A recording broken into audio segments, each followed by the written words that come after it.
Scientific American reports that since COVID-19, there has been a baby boom in what they call red states and a baby bust in what they call blue states.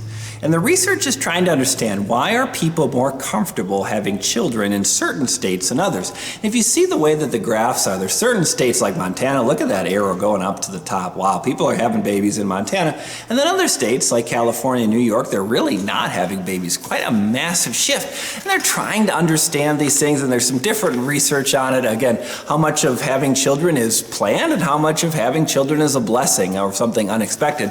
But the ultimate thing was, the Scientific American, is that there's something we can understand about the science, and politics seem to help people either have babies or not have babies. And for certain political views, there's maybe more fear or less fear. Again, I'm not a Scientific American in that sense. I'm not an article. I didn't write the article. They didn't really draw as many conclusions as you might want.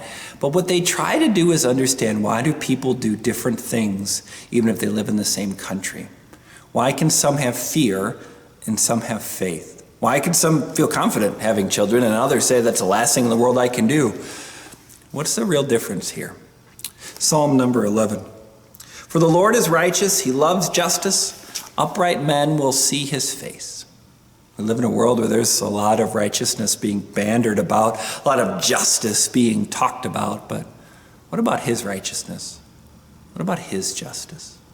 What about what he says and does for us in Jesus Christ, our Savior? Yeah, there's a lot of data you can recognize and realize. There's a lot of stuff you can look at and say this is true or that's true or whatever that is. And who knows at the end of the day who's right or wrong. But big picture, we live in a world to look at his righteousness, to look at his justice, to look at his salvation. That is true. That's not a political truth. That's not a governor's lockdown or didn't lock down truth. It is what God said and did for us in Jesus, our Savior. That's truth. You don't need to guess or pore over the numbers on it. It's already been done for you. Heaven is your home by faith in Jesus. Trust it, regardless if you want to have a baby or not.